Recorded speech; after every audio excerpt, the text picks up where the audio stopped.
Hello everyone, welcome back to Command Wolf Gaming. I'm CWG and welcome back to Trailmakers. And as you can see, I'm underwater right now. I was actually running a real quick experiment to see if this would work. So I found out, or what I could find out from the last episode, the spaceship cockpit might be waterproof, and in this experiment we found out it's waterproof. So if you want to make an underwater vehicle, you're not restricted just to using the diving bell. You can use the spaceship cockpit as well. So neato dito, we can do that. So a couple real quick information bulletins about that though. The spaceship cockpit is 20 kilograms more than the diving bell. However, the spaceship cockpit does have more attachment points on the back, but the diving bell has attachments all the way around it. So it's all depending on what you're planning to do for a waterproof vehicle. So in today's episode, what I wanted to do is specifically, because this touches upon the cockpit, I actually wanted to make a land, sea, and air vehicle. And the way I wanted to do that is making it able from driving on the ground to flying in the air and actually going into the water. So basically when it hits the water, it turns into like a submarine or something like that. Something close to that at least. So that's why I was doing the experiment today, because I wanted to do that construction. This is obviously just like a land and submarine type of thing, kind of like a lazy man's way of doing it, because it just drives around on the bottom. But I do want to make something that can actually like fly in the air, and I just got to come up with a legitimate design that would actually make it fly, carrying all that extra weight. So without further ado, let's get into it.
Alright guys, so I just wanted to do a quick update.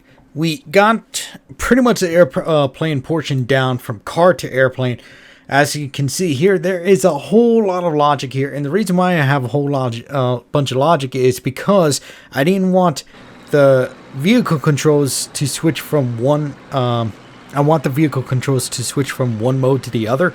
So like when I'm driving, as for instance, right? I can drive normally on the ground, no issues. Obviously, there's a bit of top heaviness. I got to address that maybe when I do the water portion of it. But, right, so I can do left, right, backward, forward pretty dang easily on there. Now, if I hit one, it folds out, right? But now I cannot drive forward or back anymore. But you can see I'm controlling the tail, the ailerons, and also obviously I think that would be about it. So like if I hit the space bar now for the engines and I'm holding back, come on, get off the ground, you. There you go, we're off the ground now. And I do have some tail control, only active when the wings are down. So pretty fancy, isn't it? So next portion is I actually got to make it so that if and when I go crashing into the water, I can actually drive in the water as well. And I think I'm going to use the help of altitude sensors on that one. There is still some things I got to address with this, obviously, because we are front heavy and not so much tail heavy. That I got to make some fine-tune adjustments on the airplane motion, but I gotta figure out how to enact the water mode when we're in water. So be right back yet again. Alright guys, so I think I got everything working correctly now. Let me just get to the aircraft carrier so I can show you what I did in order for it to kind of work the way I wanted to. I'm actually just going to land by teleporting. Alright guys, so this is my final form of my aircraft car submarine thing, the air sea plane thingy. I haven't come up with a good name for it yet. Hopefully I will before I post it up in workshops.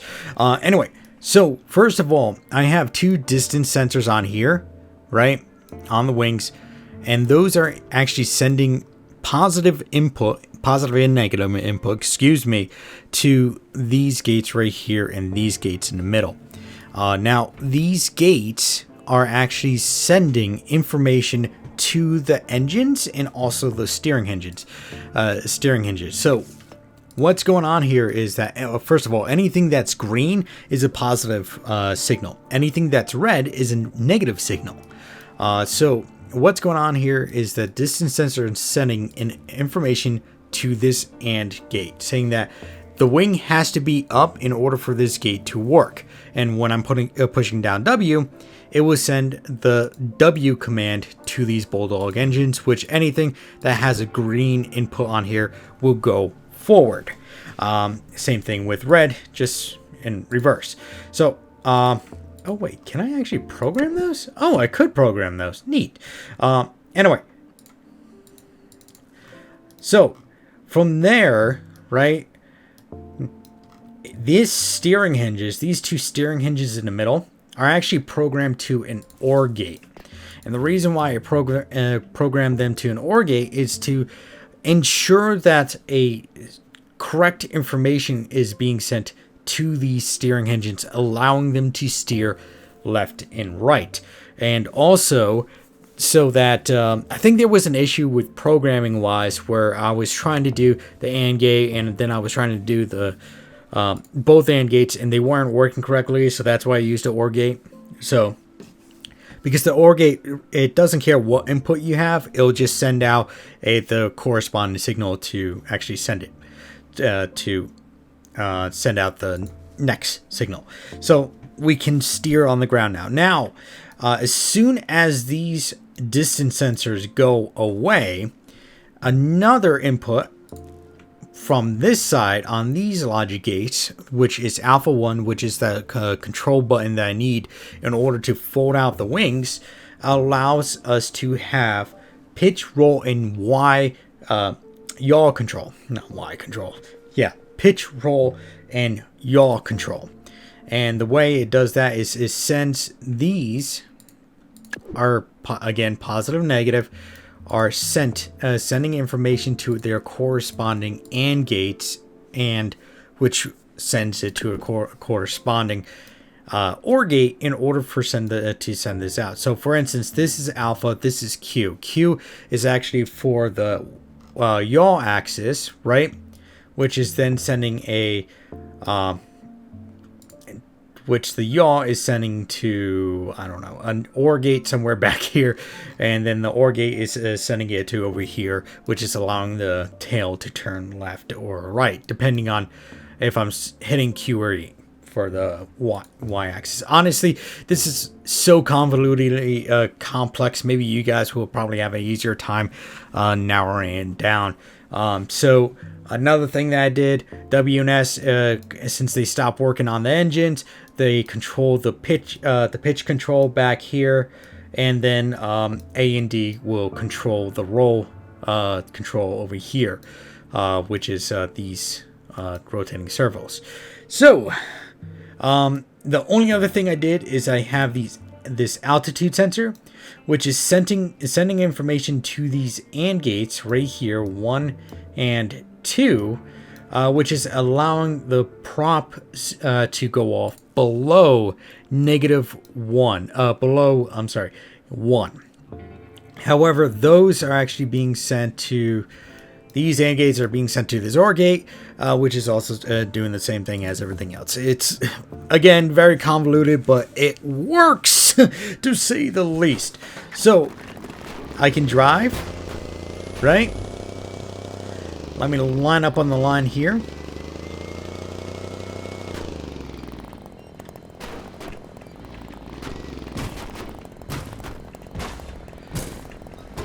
Alright, now if I hit Alpha 1, so first of all, you guys saw that I used WASD, and it allowed me to turn left, right, and go forward and back. Now if I hit Alpha 1, A and D is now controlling the roll, and WS is controlling the pitch. And then Q and E is controlling the tail. Now if I add these up, Q and E don't work. I'm actually hitting Q and E right now. So, very convoluted. And as you can see in my design, it changed a little bit by adding another set of wings. I was hoping to get some more lift, which we do in the nose section. I think the nose is just still a little too heavy, but it still flies well. And we added a whole bunch of engines just for flight purposes. So let's get this thing off the ground, and then let me show you how it handles the work.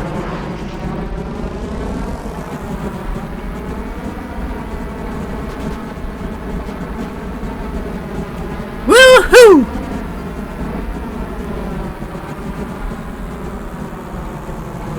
And as you can see, we're off the ground. Now, you did hear the engines kind of, like the Bulldog engines, kind of roar. And the reason why it was roaring is because it's like cranking a engine. It's really doing nothing, but yeah, it's just making that noise. So, all right, so we do have all our controls. They work just fine. And then if we hit the water, like so, let me just get to the water. Wee-hoo! I am upside down, but that's fine. We are able to go underwater, which is fantastic. Now, hydrodynamics and aerodynamics are not that much different. They're the same exact properties. That's why a lot of testing that's done is not really done in a wind chamber, because wind chambers are a pain in the butt to set up. It's actually done in a water chamber because it's easier to see and to apply different information in order for you to get the exact same style. Now, there are certain tests that have to be done in a wind chamber, and some that have to be in a hydro chamber. And either way, it works. So either way, the testing can be done accordingly and to get the right information. So, you know what, scratch that. They're both two different tests, but they're almost pretty much swappable. I'm just going to say it like that. So, and there we go. See, we got a reverse. Now, if we go above water, this actually does a pretty cool thing. From underwater to above water. Let me just get up here.